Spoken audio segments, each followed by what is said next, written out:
सीता जी वहां से चली हैं सखियों के साथ, माँ गिरजा के मंदिर में आई हैं और माँ गिरजा से यही पूजा की है, माँ अगर हमारा विवाह हो तो इन्हीं राम के साथ में हो। पूजा करने के बाद सीता जी वहां से अपने घर के लिए चली जाती हैं और इधर फूल लेकर के भगवान राम और लक्ष्मण अपने गुरु विश्वामित्र के पास पहुंचते हैं। पूजा करने के बाद इधर जनक ने तो चारों तरफ खबर भिजवाई दी थी, देश विदेश के राजा उस खबर को सुनकर के रंगभूमि में इकट्ठे होने लगे हैं। विश्वामित्र ने सोचा चलो राम लक्ष्मण को ही घुमा लाए, राम लक्ष्मण को साथ में लिया है और विश्वामित्र जनक की रंगभूमि की तरफ चले। यहाँ पर गोस्वामी जी ने एक चौपाई लिखी है कि रंगभूमि जब सिय पगुधारी और मोहे देखी सकल नर नारी। सीधा चौपाई का अर्थ निकल रहा है कि रंगभूमि जब सिय पगुधारी, यानी रंगभूमि में जब सीता जी ने पैर रखा तो स्त्री पुरुष सब मोहित हो गए। और वही तुलसीदास दूसरी जगह कुछ और लिख रहे हैं, क्या कि मोहे न नार नारी के रूपा। दूसरी जगह लिख रहे हैं कि स्त्री कभी स्त्री को देख करके मोहित नहीं होती। फिर यहां पर यह क्यों लिख दिया कि रंगभूमि जब सिय पगुधारी और मोहे देखी सकल नर नारी। वैसे गोस्वामी तुलसीदास ने चौपाई गलत नहीं लिखी, सही लिखी कि स्त्री कभी स्त्री को देख करके मोहित नहीं होती।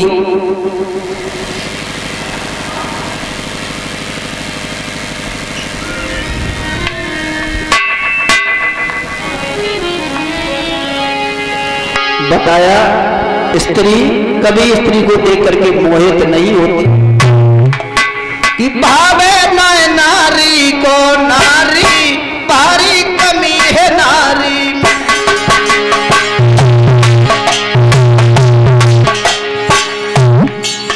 अरे कमी है नारी में, भारी कमी है नारी में, भावे न नारी को नारी भारी है नारी।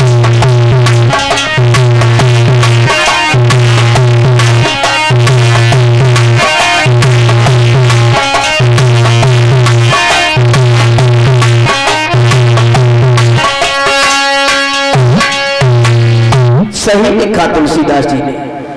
छोड़ो आजकल की बात छोड़ो, एक समय तीनों देवियां ब्रह्माणी, लक्ष्मी, पार्वती एक जगह बैठी थी, आपस में बातें कर रही थी कि सबसे बड़ी पतिव्रता दुनिया में कौन है। तो ब्रह्माणी अपने को बताने लगी, लक्ष्मी जी अपने को बताने लगी, पार्वती अपने। तब तक नारद चले आ रहे थे तो इशारा देके नारद को ही पास में बुला लिया, बेटा नारद इधर आओ। हाँ मैया बताओ क्या।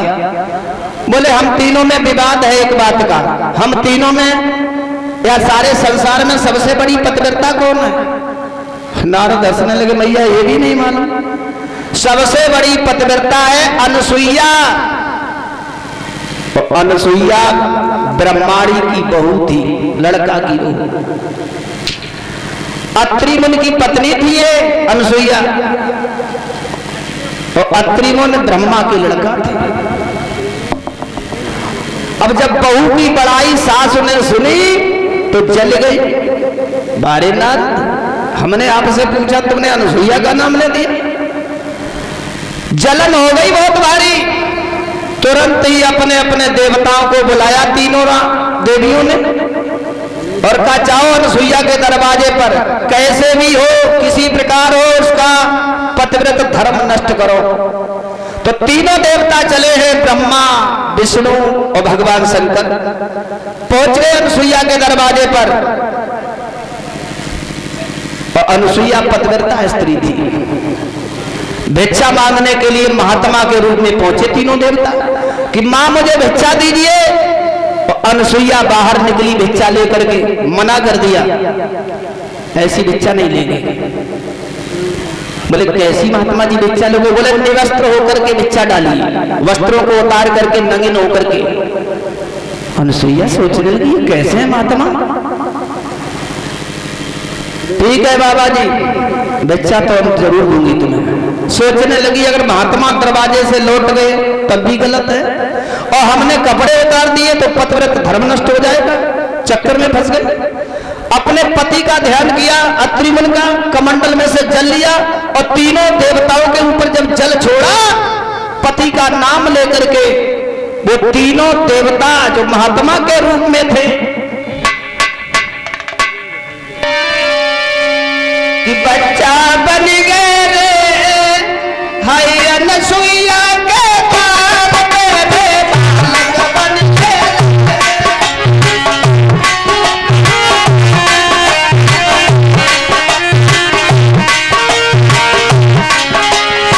तीनों देवता जल मारते ही बच्चे के रूप में आ गए। छोटे से बालक जो तुरंत का बालक जैसे होता, बस अज्ञात बालक, हाय बच्चा बन गए रे अरे अनसुईया के द्वार पे, हाय बालक बन गए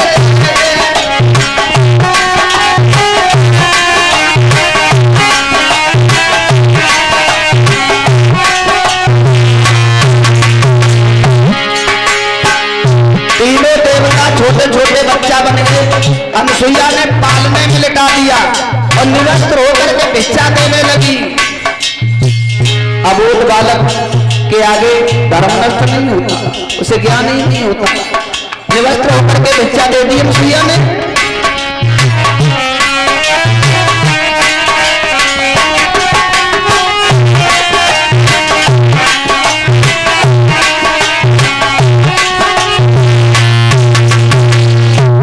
इधर पूरा दिन हो गया लेकिन तीनों देवता लौट करके घर नहीं पहुंचे तो देवियां बड़ी परेशान, और नारद को तो हर बात मालूम, वो तो घूमते ही रहते थे।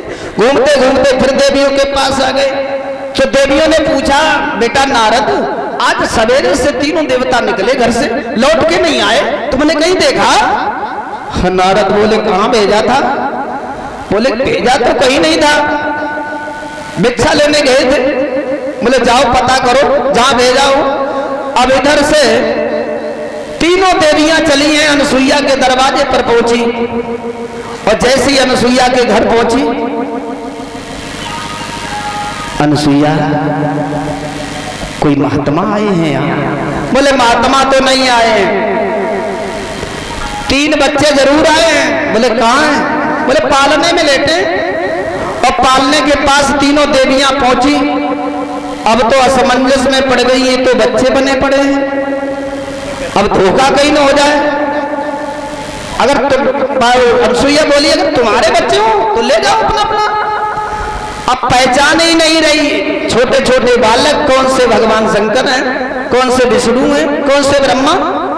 अनसुईया बोली जो तुम्हारे हो वो ले जाओ। अब सबसे आगे ब्रह्माणी बड़ी, अनसुईया मुझे ये बच्चा थोड़ी ना चाहिए। बोली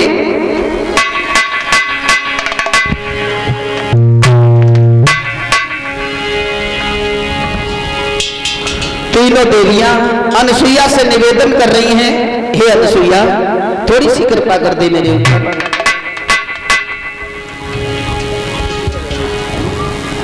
अरे चक्कर वाला ना लूंगी मैं, डमरू वाला ना लूंगी,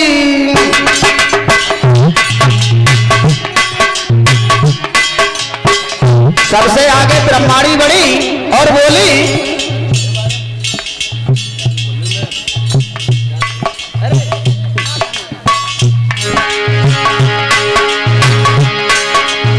चक्कर वाला ना लूंगी मैं, डमरू वाला ना लूंगी मैं, वही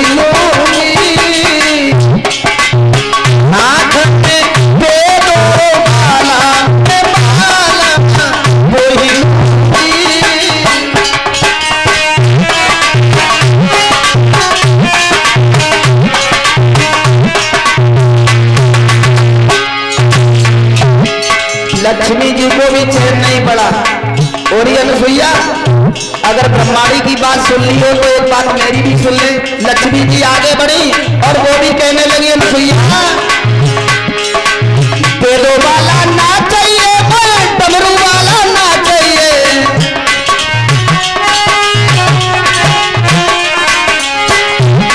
लक्ष्मी जी बोली वेदों वाला ना चाहिए, मैं डमरू वाला ना चाहिए। मैं आलम वही लूंगी चक्र सुधार वाला, मैं आलम वही लूंगी।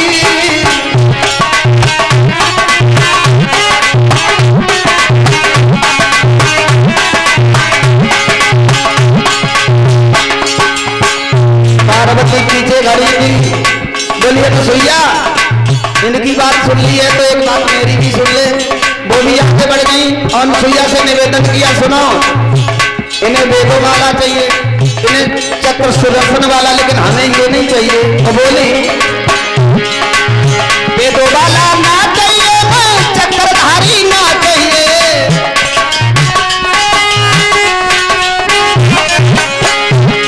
अरे वेदों वाला ना चाहिए, चक्रधारी ना चाहिए।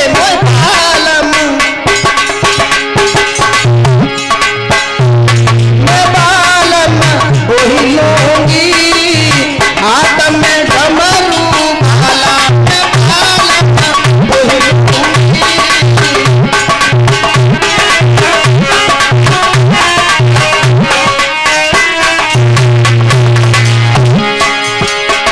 मैं बालम वही लूंगी, हाथ में डमरू वाला, मैं साजन वही लूंगी।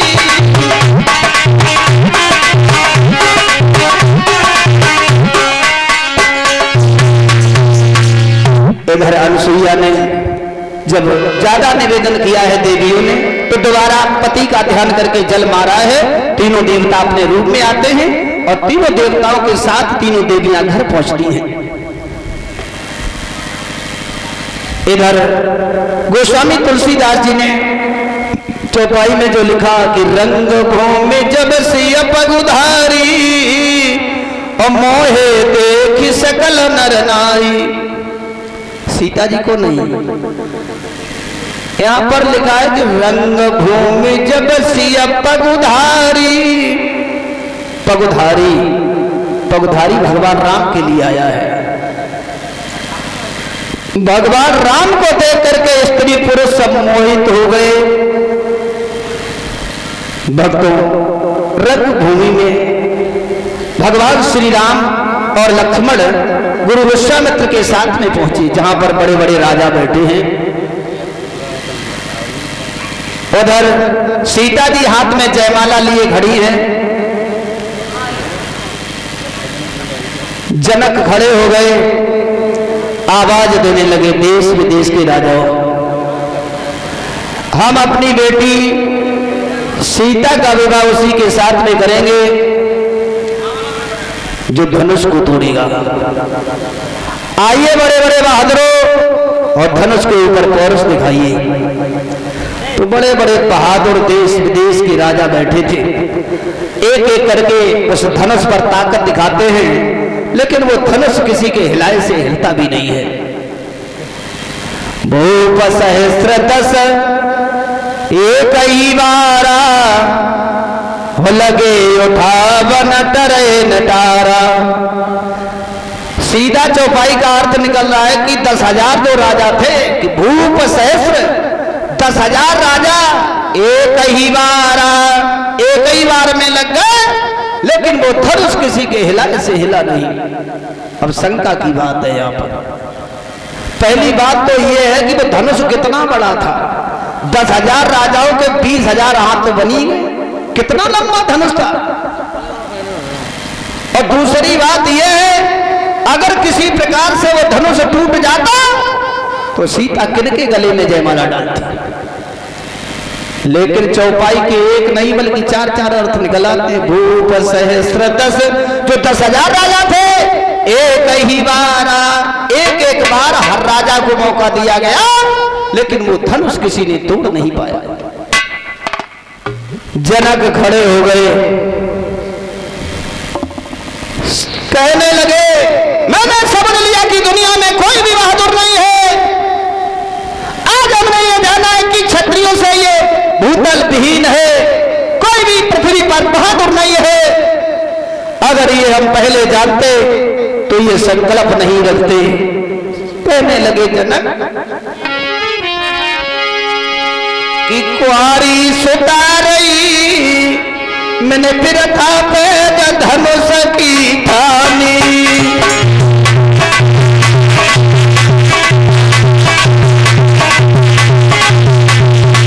कुआरी सुतारई फिर था पे धनुष की थानी।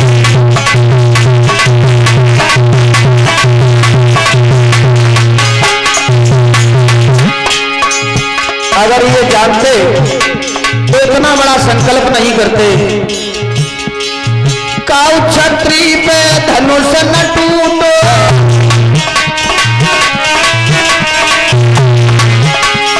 सब विधि भाग्य लली को फूटो, हमारी हंसी भई रथा पे धनुष की भाग।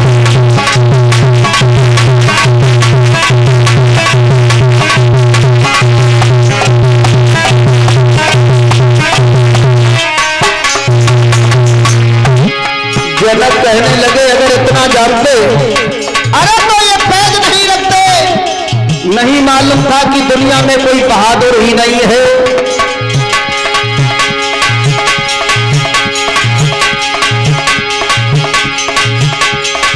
हमारी हंसी भई था पैज धनुष की थानी।